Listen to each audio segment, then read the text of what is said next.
Okay, अब हम start करने वाले हैं अपना next chapter, chapter number 10, that is internal audit. अच्छा, इंटरनल ऑडिट क्या होती है? जैसे अभी हमने बात की थी स्टैट्यूटरी ऑडिट के बारे में, सेक्रेटेरियल ऑडिट के बारे में, तो उसमें तो क्या होता है, एक बाहर का पर्सन होता है, ठीक है, प्रैक्टिसिंग प्रोफेशनल, जो कि आता है और हमारी कंपनी में आके ऑडिट करता है, चाहे वो फाइनेंशियल्स की हो स्टैट्यूटरी ऑडिट, या फिर वो कंप्लायंस एस्पेक्ट्स की हो तो सेक्रेटेरियल ऑडिट, ठीक है। लेकिन हमें पता है ना कि अगर कोई बाहर वाला आ रहा है तो हम क्या उसके ऊपर डाल देंगे कि भाई तू सब कुछ चेक कर ले, हमें खुद कुछ नहीं करना, या हम पहले खुद भी अपनी चेकिंग करके रखेंगे। जैसे अपने घर गेस्ट वगैरह आते हैं तो हम लोग क्या करते हैं, अपना पूरा जो सामान वगैरह होता है एकदम सेट करके, तो मम्मी हमें क्या बोलती है, रूम साफ कर देना, कचरा नहीं होना चाहिए, ये सब कुछ कर दो, जिससे अगर कोई बाहर वाला आ रहा है हमारे घर में तो इम्प्रेशन जो है वो उसके ऊपर खराब नहीं, ठीक है। तो एग्जैक्टली वैसे ही हम लोग किसी बाहर वाले के आने से पहले खुद को ही चेक कर लेंगे, और अगर हमें कोई गलतियां दिखेंगी, डेफिशिएंसीज हमें फाइंड आउट होंगी, तो हम उसको खुद को ही ठीक कर लेंगे, ठीक है। और फिर कोई बाहर वाला आके चेक करेगा तो इतना ज्यादा उसको प्रॉब्लम नहीं होगी और हमारी इतनी ऐसे इमेज खराब नहीं होगी, एकदम बेकार बेवकूफ कंपनी है। तो इसीलिए बाहर वाले के आने से पहले कंपनी का मैनेजमेंट जो है वो एक पर्सन से, इंटरनल ऑडिटर से इंटरनली ही क्या करवा लेता है, चेकिंग करवा लेता है, और फिर वो क्या कर लेते हैं, जो एक्सटर्नल ऑडिट होती है उसके होने से पहले अपने आप में इंप्रूवमेंट्स कर लेते हैं। तो वो हेल्प हो जाती है एक एक्सटर्नल ऑडिटर्स की, ठीक है। अच्छा, अब क्या ये इंटरनल ऑडिट कंपलसरी है, ऑप्शनल है? अब देखो, ये हर कंपनी के लिए कंपलसरी नहीं है, कुछ कुछ लिमिट्स हैं। बड़ी बड़ी कंपनीज हैं उनके लिए कंपलसरी है, लेकिन जो छोटी मोटी कंपनीज हैं उनके लिए ऑप्शनल है। आपको लगता है करनी चाहिए तो कर लो, आपको लगता है तो स्किप कर दो।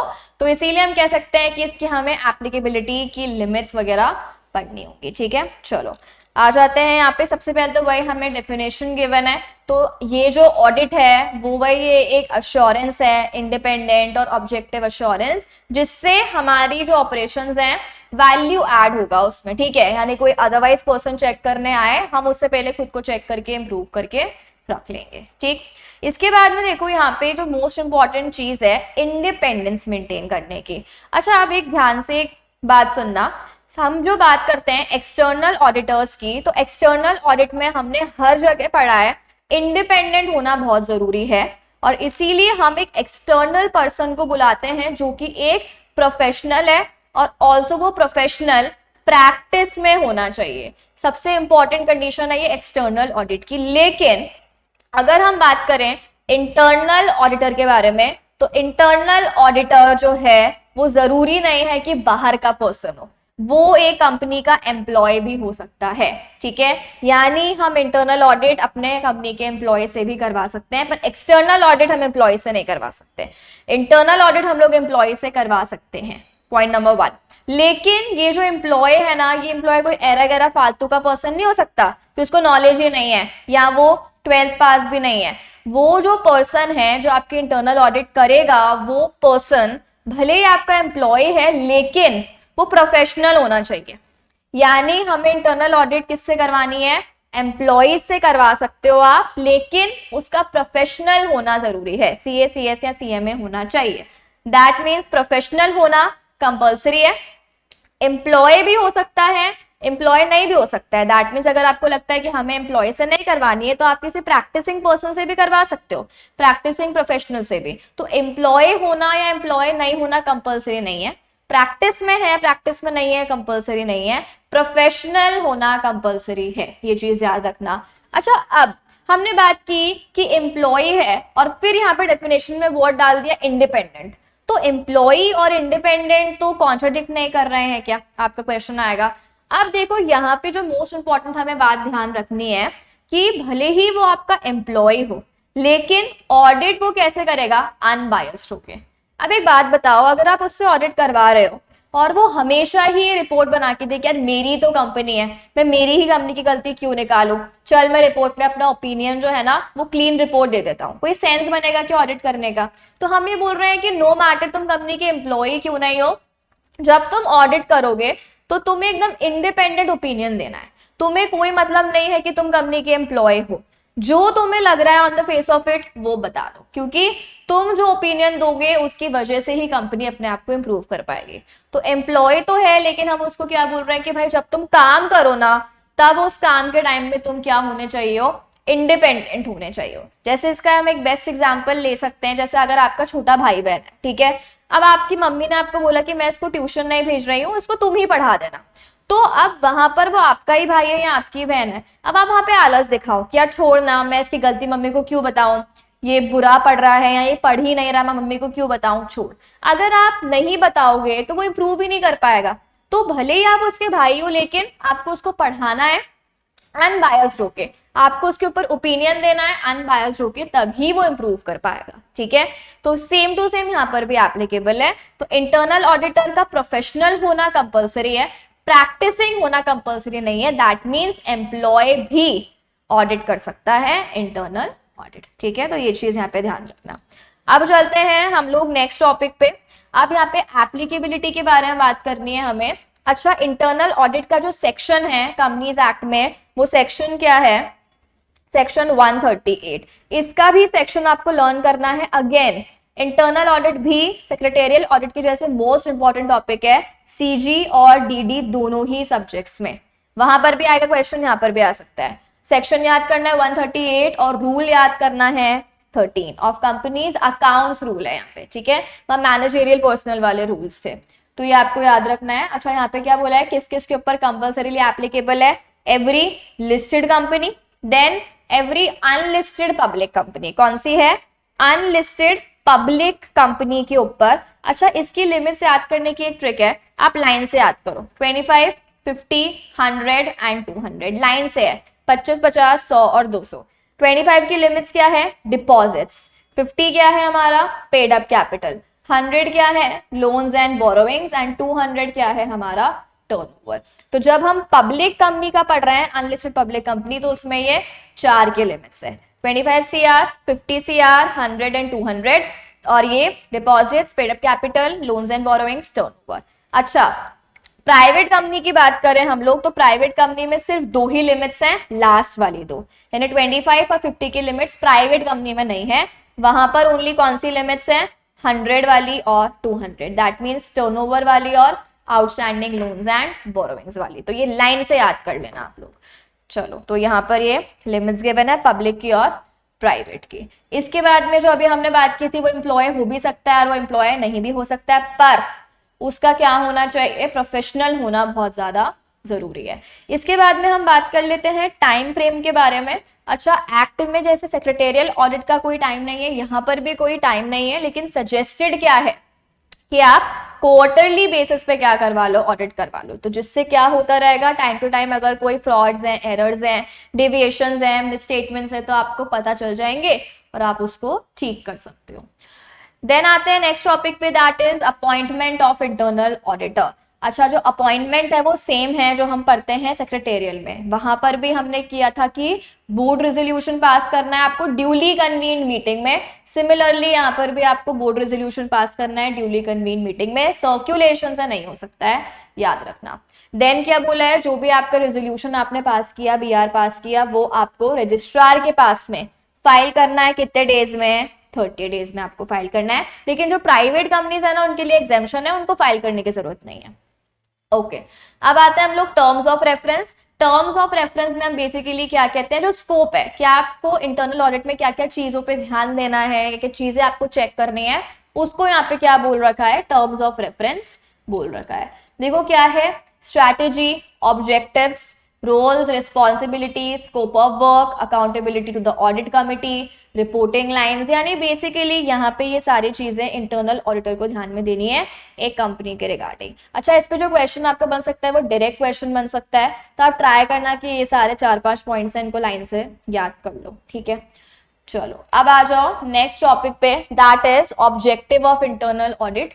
ऑब्जेक्टिव मतलब रीजंस कि हम इंटरनल ऑडिट क्यों करवा। तो वैसे तो हमें पता है कि किसी के आने से पहले हम खुद ही अपनी जो मिस्टेक्स है पता करके इम्प्रूव कर पाएंगे उसको। तो देखो, सबसे पहले क्या बोला है यहाँ पे कि अगर हमने यहाँ पे वाला ऑडिट कर लिया तो हमें पता चल जाएगा कि हमारी कंपनी में कोई एरर्स तो नहीं है, हमारी कंपनी में कोई फ्रॉड्स तो नहीं है, नॉन कंप्लायंसेस तो नहीं है। तो हम उसको पहले से आइडेंटिफाई करके और पहले से ही हम क्या कर लेंगे, उसको डेफिशिएंसीज को रिमूव कर लेंगे। इसके बाद में जो भी आपके rules, regulations, plans, policies, internal regulations यानी इंटरनल कंप्लायंस, और एक्सटर्नल कंप्लायंस, दोनों ही हमने किया है नहीं किया है वो भी हमें पता चल जाएगा, नहीं किया है तो हम कंप्लायंसेस कर लेंगे। देन ऑपरेशंस, अच्छा एक चीज याद रखना है, यहाँ पे इंटरनल ऑडिट है तो हम उसमें दोनों एस्पेक्ट्स चेक कर रहे हैं, तो जो भी आपके फाइनेंशियल एस्पेक्ट्स हैं वो भी चेक कर रहे हैं, नॉन फाइनेंशियल एस्पेक्ट्स हैं वो भी चेक कर रहे हैं। ठीक, जो फर्स्ट वाला पॉइंट था ऑपरेशनल कंट्रोल फ्रेमवर्क, वो बेसिकली आईसीएस के बारे में बात कर रहा है, इंटरनल कंट्रोल सिस्टम्स जो होते हैं, और फ्रॉड के बारे में बात कर रहा है। देन हम पॉइंट नंबर 2 में कंप्लायंसेस के बारे में बात कर रहे हैं।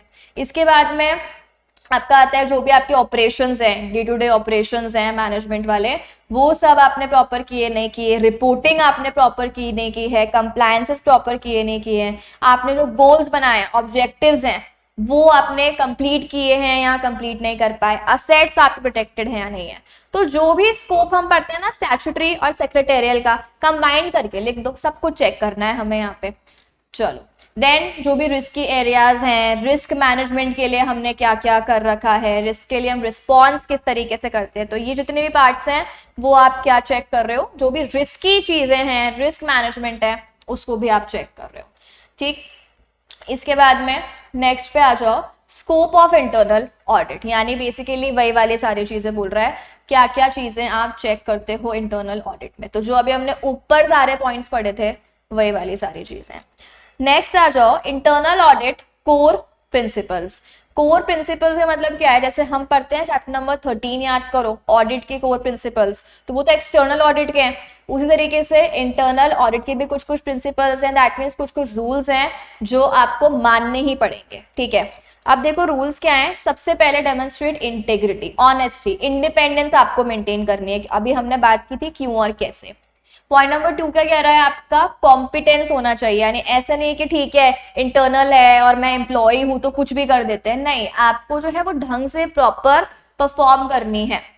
ड्यू प्रोफेशनल केयर, हमने इसीलिए तो पे बोला कि हमें किससे ऑडिट करवानी है, प्रोफेशनल से करवानी है, वरना हम किसी से भी करवा लेते हैं। ठीक है, थर्ड क्या बोल रहा है, इंडिपेंडेंट होना चाहिए। देन आपकी जो इंटरनल ऑडिट है वो किसके साथ में मैच करनी चाहिए, आपकी ऑर्गेनाइजेशन की स्ट्रैटेजी, ऑब्जेक्टिव्स, रिस्क, यानी आपकी ऑडिट जो है, आप मान लो बहुत ही छोटी सी ऑर्गेनाइजेशन है और आप जो है इतना ज्यादा टाइम वेस्ट कर रहे हो इंटरनल ऑडिट में, तो वो भी कोई सेंस नहीं है। बहुत बड़ी ऑर्गेनाइजेशन है, बहुत रिस्क है वहां पर, तो आपको अच्छे से प्रॉपर टाइम देकर ऑडिट करनी पड़ेगी, तो वो आपको मैच बिठाना पड़ेगा। ठीक है, देन एप्रोप्रिएटली पोजीशन का मतलब है आपने जिस बंदे को, पर्सन को ऑडिटर बनाया है, क्या वो केपेबल भी है वो ऑडिट करने के। देन एडिक्वेटली रिसोर्स का मतलब है क्या आपने proper resources like human resources वहां पे दिए हैं नहीं दिए हैं, फिजिकल, आपने टाइम प्रॉपर दिया है या नहीं दिया है, आपने एक्सेस प्रॉपर दिया है या नहीं दिया है, वो सारी की सारी चीजें। इसके बाद में डेमोन्स्ट्रेट क्वालिटी, ऑब्वियस ही बात है अगर आप इंटरनल ऑडिट कर रहे हो, अपना टाइम भी लगा रहे हो और क्वालिटी ही नहीं है तो फिर तो टाइम वेस्ट हो जाएगा ना उस चीज में, तो क्वालिटी वाइज है। एंड वो कंटिन्यू इंप्रूवमेंट, यानी आप ऑडिट करके बस बैठ जाते हो, कोई उसका फायदा नहीं है, बेनिफिट ही नहीं है, तो हम वो चीज क्यों करेंगे। अगर वो आपको सजेशन प्रोवाइड करेगा, रिकमेंडेशन देगा, इंप्रूव करवाएगा, तो ही तो उसका बेनिफिट होगा हमारे लिए, उस तरीके से। देन कम्युनिकेट इफेक्टिवली, जो भी रिजल्ट्स आए हैं वो आपको प्रॉपरली बताने पड़ेंगे। अगर आप मन में रखोगे कि यार शिट मेरी ऑर्गेनाइजेशन है, या क्या सोचेंगे अपनी ऑर्गेनाइजेशन की बुराई कर रहा है, ऐसा कुछ नहीं सोचना है आपको। ठीक है, देन है रिस्क बेस्ड अश्योरेंस, यानी जो भी आपके ऊपर रिस्क वगैरह आ रही है, फ्रॉड की, एरर्स की, नॉन कंप्लायंस की, तो वही तो पता करके हमें रिमूव करना है।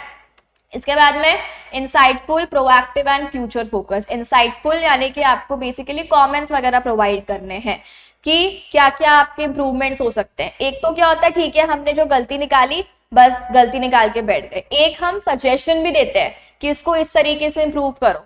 तो जो इंसाइटफुल है यानी कि आपको वहां पे गाइडेंस देनी है, रिकमेंडेशंस देनी है। प्रोएक्टिव, काम होने के बाद में पता कर रहे हो ओ शिट गलती हो गई, नहीं, इंटरनल ऑडिटर को क्या करना है, गलती होने से पहले, फ्रॉड एरर्स होने से पहले ही पता कर लेना है। ठीक है, प्रिवेंटिव वाली चीज होनी चाहिए। एंड फ्यूचर फोकस्ड का क्या मतलब है कि आपका ऐसा ऑडिट करो कि इन फ्यूचर भी एरर्स और फ्रॉड्स क्या हो सके, कंट्रोल हो सके, कि हमें सिर्फ ऐसा नहीं कि एक क्वार्टर की कर रहे हैं ना, आगे फ्रॉड हो हमें क्या मतलब है। उतना अच्छा ऑडिट करो, उतना बेटर परफॉर्म करो, उतना रिकमेंडेशंस दो कि फ्यूचर में भी एरर्स और उनका स्कोप काफी लिमिटेड हो जाए। इसके बाद में है ऑर्गेनाइजेशन इंप्रूवमेंट, तो ये तो बेसिक है।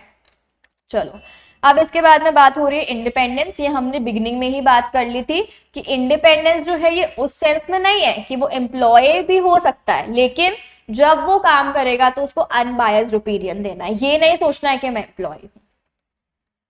अब आ जाओ इंटरनल ऑडिट की टेक्निक्स पे। टेक्निक्स बेसिकली क्या होती है, जो भी आपको एविडेंस कलेक्ट करने में हेल्प करेगा वो आपकी टेक्निक्स है। तो आपको सबसे पहले क्या करना है, इन्वायरमेंट, जो भी ऑर्गेनाइजेशन का इन्वायरमेंट है उस इन्वायरमेंट को आपको समझना है कि कंपनी किस तरीके से ऑपरेट कर रही है, कंपनी का इंटरनल इन्वायरमेंट कैसा है, काम करने की स्टाइल कैसी है, क्वालिटीज कैसी है, और कंपनी का एक्सटर्नल इन्वायरमेंट कैसा है। तो आप इन्वायरमेंट को समझोगे तभी आप आगे काम कर पाओगे। देन आपको कंट्रोल्स, जो इंटरनल कंट्रोल सिस्टम्स हैं कंपनी के ऊपर एप्लीकेबल, वो सारे के सारे चीजें भी आपको चेक करनी पड़ेंगी। ठीक है, ये हम पढ़ते हैं ना सीजी में। इसका काम ही क्या होता है, मेन काम आईसीएस को चेक करना। ठीक है, रिव्यू कंट्रोल्स, टेस्ट कंट्रोल्स, ये दोनों ही क्या है, इंटरनल कंट्रोल्स के बारे में बोल रहा है। टेस्ट में हम लोग क्या करेंगे, रिकमेंडेशंस भी देंगे, क्या क्या डेफिशिएंसीज हैं तो रेमेडीज वगैरह भी बताएंगे। और लास्ट में क्या बोला, जो अकाउंटिंग एस्पेक्ट्स हैं, मटेरियल मिस स्टेटमेंट्स हैं अकाउंट्स में, उन सब चीजों को भी चेक करो, एरर्स हैं, फ्रॉड्स हैं, वो सब चेक करो। चलो, तो ये हमारा क्या था, टेक्निक्स हो गई। अब हम लोग आते हैं नेक्स्ट स्टेप पे, दैट इज इंटरनल ऑडिट का प्रोसेस, कि आपको किस किस तरीके से करना है, प्रोसेस क्या रहेगा। तो अपना स्टेप नंबर 1 क्या है, establish and communicate scope and objective. सबसे पहले तो आपको पता होना चाहिए जो आप ऑडिट कर रहे हो उसमें आपका ऑब्जेक्टिव क्या है, आपको क्या चीजें पता करनी है, क्या चीजों के बारे में आपको चेकिंग करनी है। ठीक है, तो स्कोप एंड ऑब्जेक्टिव सबसे पहले डिसाइड करो, और डिसाइड करके मन में मत रखो भाई, कम्युनिकेट भी करो मैनेजमेंट को कि मैं ऑडिट करने वाला हूं और मुझे ये सब चीजें चेक करनी है।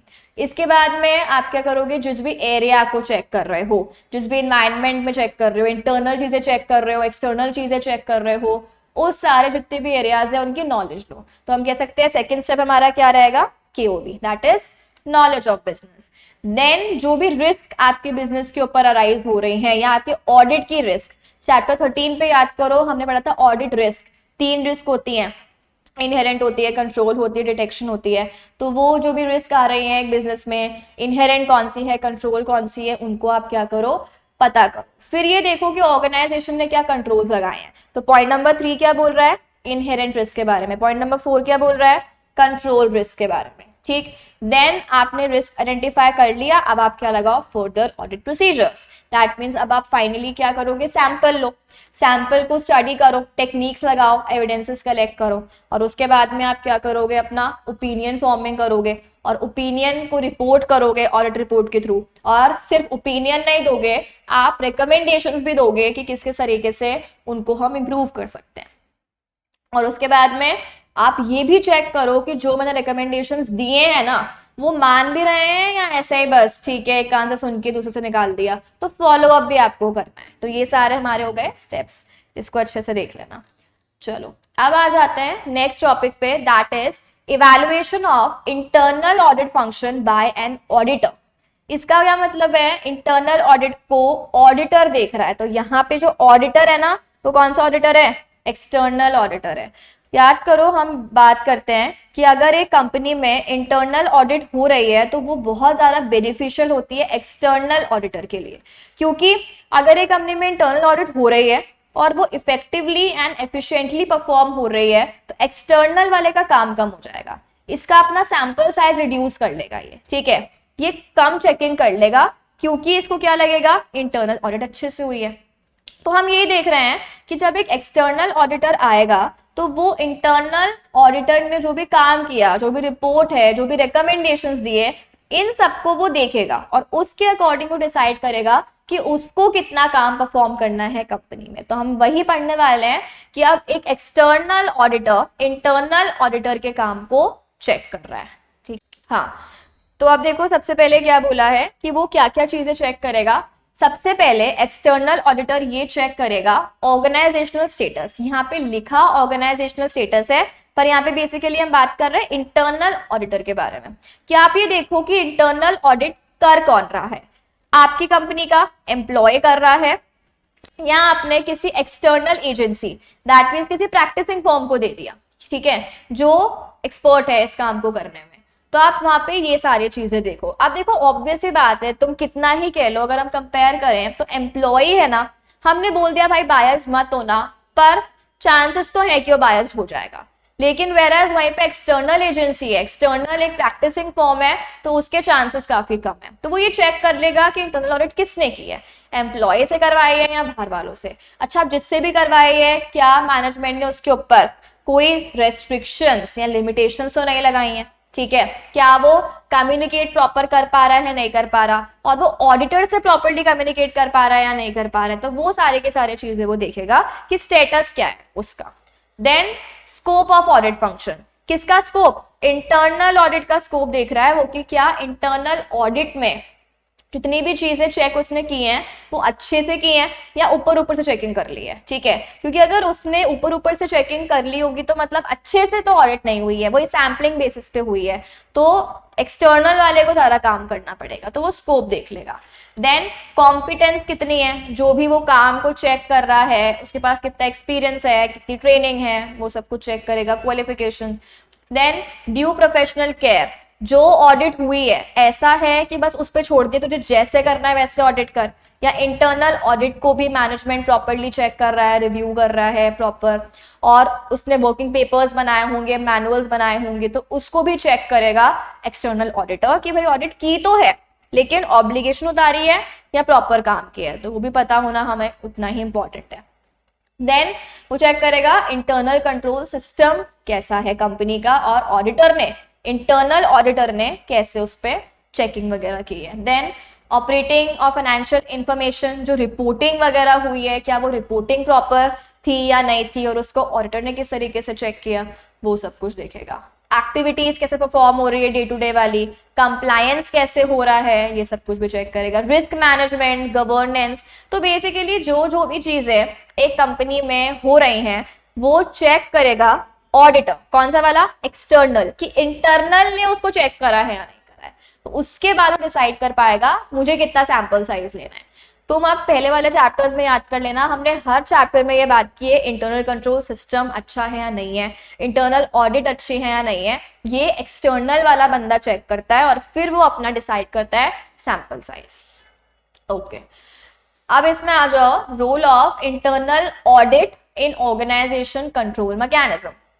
ऑर्गेनाइजेशन जो है वो जो भी काम कर रही है, तो हम उसमें देख रहे हैं कि कौन से ऐसे एरियाज हैं जहां पे इंटरनल ऑडिटर चेक करेगा और अपना गाइडेंस देगा। तो ये जो टॉपिक है ना, एक्स्ट्रा टॉपिक है, हमने अभी आज स्कोप रीड किया था, वो इस स्कोप को एलैबोरेट कर रखा है, ठीक है। तो देखो सबसे पहले यहाँ पे क्या बोला है कि जो भी इंटरनल कंट्रोल्स एप्लीकेबल हो रहे हैं क्या होते हैं, तो उनका मीनिंग हमें गिवन है। मीनिंग हम पूरा पढ़ चुके हैं सीजी में, 2 टाइप्स के होते हैं, एक फाइनेंशियल होता है, एक नॉन फाइनेंशियल होता है। तो पहले कंट्रोल्स क्या होते हैं वो बता दिया, देन क्या बता दिया कि ऑब्जेक्टिव्स क्या क्या होते हैं आईसीएस के। तो ये आपको यहाँ से पढ़ने की कोई जरूरत नहीं है, हम सब कुछ सीजी में पढ़ चुके हैं, वहीं से पढ़ना, 2 बार मत पढ़ना, लैंग्वेज क्लैश हो जाएगी। तो ये सब कुछ दे रखा है, और उसके बाद हम क्या कहेंगे कि इंटरनल कंट्रोल को चेक करने का मोस्ट इंपॉर्टेंट काम इंटरनल ऑडिटर का ही है। तो बस यहाँ पे कनेक्ट करके बता रखा है इंटरनल कंट्रोल को और इंटरनल ऑडिट को। ओके, अब आ जाओ तुम लोग नेक्स्ट टॉपिक पे। अब नेक्स्ट भी हमें वही गिवन है, रिस्क मैनेजमेंट। तो इंटरनल ऑडिटर जो है वो पूरा रिस्क मैनेजमेंट का प्रोसेस चेक करेगा। अब याद करो अगेन सीजी का चैप्टर नंबर 12, रिस्क मैनेजमेंट का क्या प्रोसेस होता है। सबसे पहले हम क्या करते हैं, रिस्क को आइडेंटिफाई करते हैं, देन एनालाइज करते हैं, रिस्क का असेसमेंट होता है, और फिर रिस्क की हैंडलिंग होती है, ठीक है, रिस्क का रिस्पॉन्स। तो ये चारों स्टेप्स ढंग से किए हैं या प्रॉपर्ली परफॉर्म नहीं किए हैं मैनेजमेंट ने, इसको भी चेक करने का काम किसका है, इंटरनल ऑडिटर का, ठीक है। यानी आईसीएस और रिस्क मैनेजमेंट जो हमने सीजी में रीड किया उसको चेक करने का काम किसका है, इंटरनल ऑडिटर का। उसी को यहाँ पे एलैबोरेट करके लिख रखा है। ओके, इसके बाद में कॉर्पोरेट गवर्नेंस। ऑब्वियस ही बात है कि जितने भी हमने पार्ट ए के चैप्टर्स पढ़े हैं, बोर्ड के बारे में, देन पॉलिसीज के बारे में, स्टेक होल्डर्स, शेयर होल्डर्स के रिगार्डिंग, तो वो सब चीजें भी एक ऑर्गेनाइजेशन ने प्रॉपरली की है या नहीं की है उसको भी चेक करने का काम किसका है, एक ऑडिटर का है, ठीक। चलो अब आ जाओ नेक्स्ट टॉपिक पे, that is appraisal of management decisions. अच्छा अब देखो मैनेजमेंट है, तो मैनेजमेंट इतने सारे मैटर्स पे डिसीजन मेकिंग करता होगा। अब वो भी तो भगवान नहीं है ना कि उसने जो डिसीजन ले लिया वो एकदम करेक्ट होगा। तो अब ऑडिटर का ये भी काम बनता है कि जो मैनेजमेंट डिसीजन मेकिंग कर रहा है क्या वो डिसीजन सही है, और जो डिसीजन मेकिंग कर रहा है उसका एक प्रोसेस है जो अभी हम देखने वाले हैं, तो क्या मैनेजमेंट प्रॉपरली वो प्रोसेस फॉलो कर भी रहा है या वो प्रोसेस फॉलो नहीं कर रहा है, वो सारी चीजें चेक करने की ड्यूटी भी किसकी है, इंटरनल ऑडिटर की है। ठीक है, तो अब देखो हमें क्या क्या चीजें चेक करने हैं यहाँ पे। सबसे पहले तो जो ऑडिटर है वो ये देख लेगा कि जो मैनेजमेंट डिसीजंस ले रहे हैं वो प्रॉपर डिसीजन मेकिंग का प्रोसेस फॉलो कर रहे हैं या प्रोसेस फॉलो नहीं कर रहे हैं। अब देखो प्रोसेस क्या होता है, सबसे पहले तो हमें मैटर, सब्जेक्ट मैटर पता होना चाहिए जिसके ऊपर हमें डिसीजन लेना है। ठीक है, सब्जेक्ट मैटर हमें पता है। लेट्स से कि कंपनी सोच रही है कि हम एक नई ब्रांच ओपन करें या हम एक नया प्रोडक्ट लॉन्च करें, तो ये हो गया सब्जेक्ट मैटर। तो पहले तो ये पता करो, इसके बाद में तुम देखोगे ऑल्टरनेटिव्स क्या क्या अवेलेबल है, यानी ऑप्शंस क्या अवेलेबल है। अगर हम कोई भी डिसीजन ले रहे होते हैं तो हमारे पास ऑप्शन होते हैं जिसमें से हमें एक डिसाइड करना होता है, तो फिर आप देखो कि क्या मैनेजमेंट उन ऑप्शंस को कंसिडर कर रहा है या ऐसे जो मर्जी में आ रहे वो कर रहा है।